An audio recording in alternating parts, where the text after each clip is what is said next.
আমি শর্মিষ্ঠা, আমার চ্যানেলে সবাইকে স্বাগত।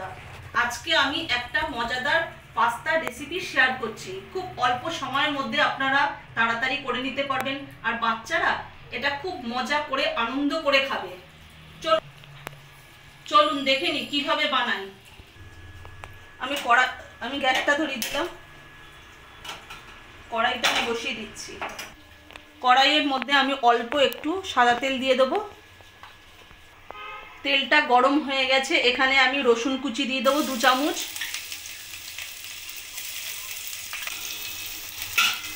রসুন কুচিটা ভালোভাবে নাড়িয়ে নেব। ঝালের জন্য 2 চামচ আমি লঙ্কা কুচি দিয়ে দেবো। পরিমাণ মতো নুন দিয়ে দিলাম।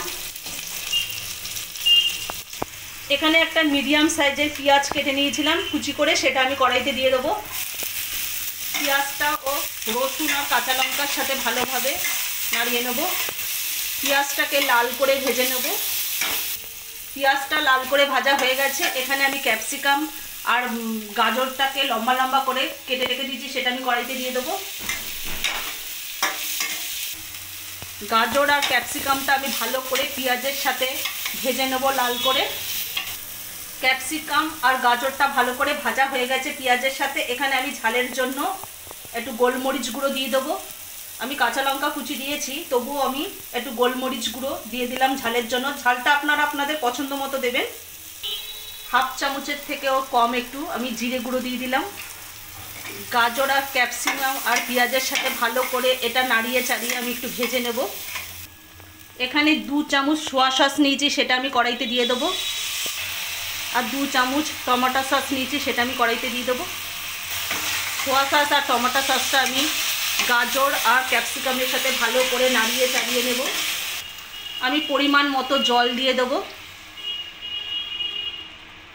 আমি 2 বাটি জল দিয়ে দিলাম।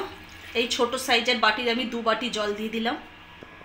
আমি গ্যাসের ফ্লেমটাকে জোরে দিয়ে আমি এখানে পাস্তা দিয়ে দেবো। 1 বাটি পাস্তা দিয়ে দেবো। পাস্তাটা আমি ঝোলের সাথে ভালো করে নাড়িয়ে নেব। গাজর, ক্যাপসিকাম আর পাস্তাটা সেদ্ধ হওয়ার জন্য আমি এটা ঢেকে দেবো। যতক্ষণ না গাজর, পাস্তা আর ক্যাপসিকামটা সেদ্ধ হয় ততক্ষণ আমি ভালো করে সেদ্ধ করে নেব।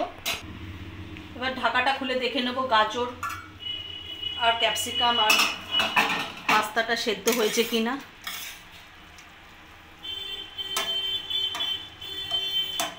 পাস্তাটা সেদ্ধ হয়ে গেছে ভালোভাবে, গাজরটাও সেদ্ধ হয়ে গেছে আর ক্যাপসিকামটা তো ভালোভাবে সেদ্ধ হয়ে গেছে। এবার আমি এখানে 2 চামচ কর্নফ্লাওয়ার আমি জলে গুলে রেখে দিয়েছিলাম, সেটা আমি কড়াইতে দিয়ে দেবো। এবার ভালো করে নাড়িয়ে এটাকে ভালো করে ফুটিয়ে নেব। আমার পাস্তা একেবারে রেডি হয়ে গেছে। ওপর থেকে আমি একটু ধনেপাতা কুচি ছড়িয়ে দেবো।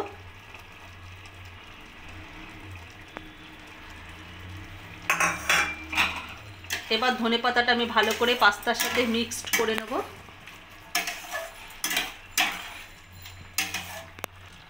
আমার পাস্তা একেবারে রেডি হয়ে গেছে, এবার আমি নামিয়ে নেব।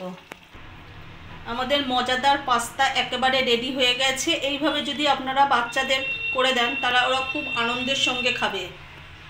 আচ্ছা, যদি আমাদের এই পাস্তা রেসিপি যদি ভালো লেগে থাকে তাহলে লাইক, কমেন্ট, শেয়ার এবং সাবস্ক্রাইব করতে ভুলবেন না। আর অবশ্যই এটা বাড়িতে একদিন বানিয়ে খাবেন।